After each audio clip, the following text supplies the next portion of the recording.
This video will take a look at data transfer and protocols of networks. So, in order for computers to actually communicate with each other, there needs to be some sort of data transfer media. And there's two main types of data transfer mediums that are used. There's cables, which are physical, and we've got Wi-Fi, which are wireless. Now, in terms of wired connections, there are two types of cable which can transfer data. One of them is Ethernet cable. So they are made up of copper wires and they have electrical signals which will take data from one place to the next. And because they're electrical signals, they can suffer from interference. The other type of cable is a fiber optic cable. So these are made up of glass fibers and data is transported via light signals. So they are super quick. They are more effective. Nothing travels faster than the speed of light. They don't suffer from interference as well. But they are a little bit more expensive. With regards to wireless connections, Wi-Fi allows network access to portable devices using radio waves. And Wi-Fi is a standard. Okay, so it is all Wi-Fi devices are made using that same standard technology so that they can communicate with one another. And in particular, they send and receive data using standard radio frequency bands. And there's two bands that Wi-Fi will use. It's the 2.4 gigahertz band, so that's any frequencies between 2.4 and 2.5 gigahertz, and the 5 gigahertz band. Again, that's between 5.725 gigahertz and the 5.875 gigahertz frequencies. And here's a little illustration to sort of demonstrate those bands. So each band is actually split up into channels that cover smaller frequency ranges. And the main reason for that is just so that multiple devices can all use the same frequency band at the same time and not interfere with each other. So as I've just said, if two devices are sending signals using that same band, for example the 2.4 gigahertz band, they can each use different channels and therefore slightly different frequencies. So again, they don't interfere with each other's signals. So the internet, we looked at the internet last video. It's a network of networks. Ginormous collection of connected computers. Now, what we'll have a look at is how data is actually transferred around the internet. And it's all done with data packets. So when you send a file from one computer to the other over the internet, those files, they're split up into millions of data packets, tiny little packets of data.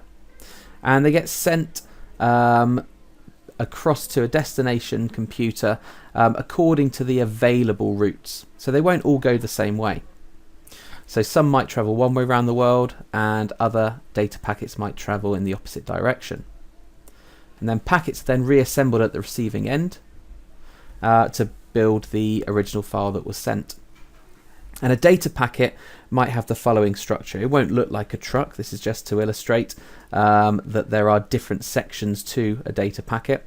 A data packet will have data. It will also have a packet header, which will consist of the destination address, so where it's going to, the return address, where it came from, and the sequence number, so that when all those data packets are then collated at the end, they can be put back into order to reform the file. And there will also be an error check as well, just to make sure that that data that was sent has not been corrupted on its journey. So, data, that's straightforward. The packet header. So the sequence number, like I've already said, it's just there so that we can rebuild those packets that are received at the destination computer, and it could be put back into order. The return address, sometimes when you send data, there'll be data collisions and data will become corrupted on its journey. So if it has been received and it is known to be corrupted, the return address is really important so that you can request that data packet again. and the destination address, clearly it needs to be sent to a particular computer. That's the whole point of sending data from one computer to the other, and the destination address is needed so that it can be directed to the right node. Now let's have a look at that error check again. So the error check, which is a really, really important part of the data packet, consists of a checksum number. So a checksum number is actually really just a calculation that can be carried out on the data in the data packet, and it will also have a correct answer. So just before it's sent, this calculation will take place on the data and an answer will be produced, and we know that because it hasn't yet been sent, this data will be intact. When the data packet is received at the receiving end, the calculation is once again performed on the data packet's data and an answer is produced. Now if that answer is exactly the same as the one that it got before it was sent, then it knows that the data has not been corrupted. But if that answer is different, it means that perhaps some of those zeros and ones have been altered slightly on its journey, and therefore it can be requested again. So when you send your file across the internet, it will go to the web server, it will go to the TCP stack, it will be split up into its data packets, it will be then sent across the internet according to available routes.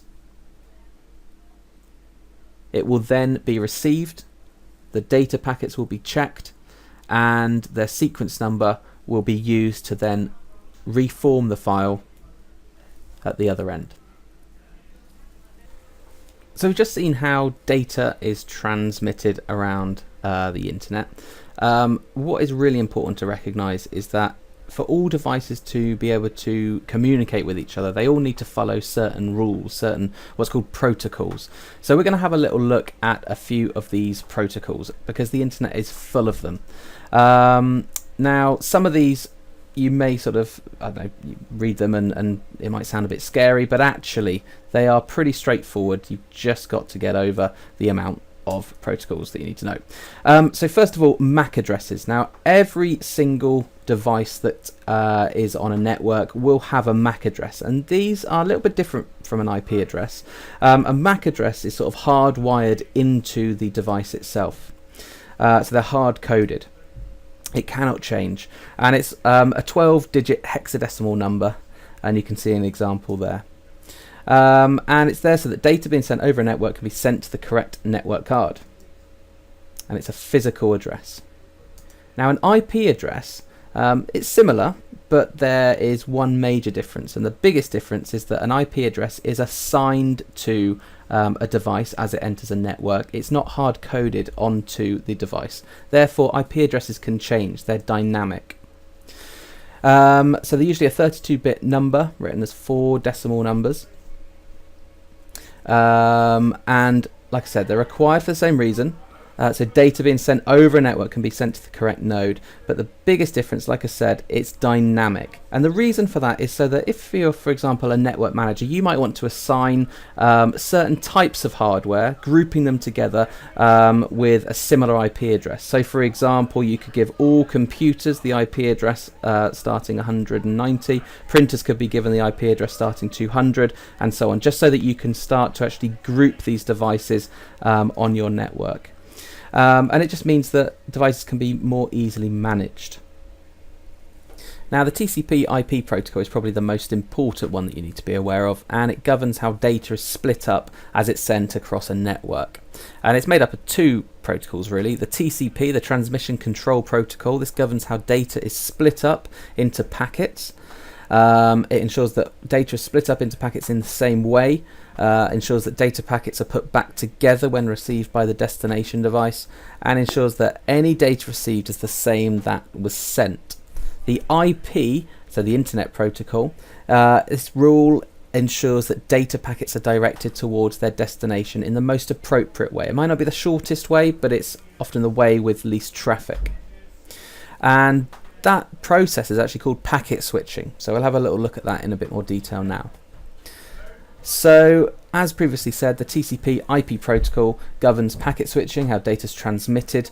And just to very quickly summarize packet switching, Data's split up into data packets. They are sent off onto the internet, and routers follow the IP rules and direct data packets towards their destination in the most appropriate ways.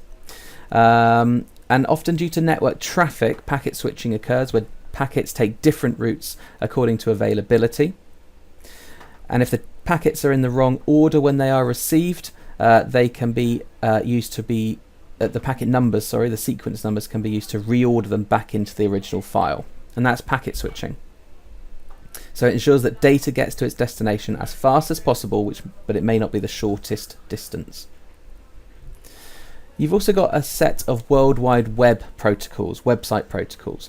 Now, at the start of all URLs, you will see HTTP or HTTPS. So HTTP is the Hypertext Transfer Protocol, and it governs the way in which websites and web servers are accessed by web browsers. So it means that if all browsers conform to the same rules, then they can all access all websites. And HTTPS is just the same as above, except that S means secure. So all website data, if it's following the HTTPS protocol, will be encrypted to make web data much more secure. You've got file transfer protocols as well, FTP. So if you've got documents on a file server, the way you access them, the way you download them or upload them or read and write those files will be governed by the file transfer protocol. So it's a standard which ensures that all computers, so all clients on a network, access files from a server in the same way. You've also got a set of email protocols as well. So you've got the POP protocol, or the post office protocol. So this governs how emails are accessed from a server. Email clients will use the protocol to access emails from a server in the same way. You've got IMAP, so the Internet Message Access Protocol, and it's really similar to POP, but there's a big difference. The email will remain on the server once it's been downloaded. And if you think about the fact that nowadays we've got several devices and we access our emails from those devices, it's much better to have the email continuing to be on the server so that we can actually synchronize all of our devices to have the same emails across them. And you've got SMTP, the Simple Mail Transfer Protocol. So it governs how data is sent between mail servers. And again, by making sure that they all do that in the same way, emails can be sent to and from all mail servers across the entire internet. The last thing to be aware of is the fact that networks are made up of different layers. And each layer provides a base for the layer above it. In other words, each layer does all the hard work for the layer above it. So let's have a look at these layers of a network. So at the bottom, we've got layer 1, which is the data link layer and physical layer. And the whole purpose of this layer is to provide the transport of data through electrical signals. So Ethernet, that protocol, which governs how data is transmitted through electrical signals, that is a standard example protocol of that layer. On top of that, now that data can be sent through electrical signals through that medium, we've got layer 2, and that is governed by protocols such as the Internet Protocol, and it provides routing of data across the network by making use of addressing. So it's all very well having the ability to send data through electrical signals, but then we need to have this second layer where devices have their own addresses so that data can be sent from one place to the next. On top of that layer, you've got layer 3, which an example protocol that governs that is the TCP, Transmission Control Protocol. And that's where, if we remember from the previous slides, data is split up into tiny little data packets and checked that they've been sent and received correctly. So it's all very well having addresses and being able to transmit data through electrical signals between them, but it needs to be done efficiently, and that's where layer 3 comes in. It's the transport layer, where data is split up and sent according to available routes. And then on top of that, you've got layer 4, which is the application layer. So once all those 3 base layers are in place, we can then start to actually have applications of the internet, for example, file transfer, the World Wide Web, and email. These are all providing users access to applications on the internet.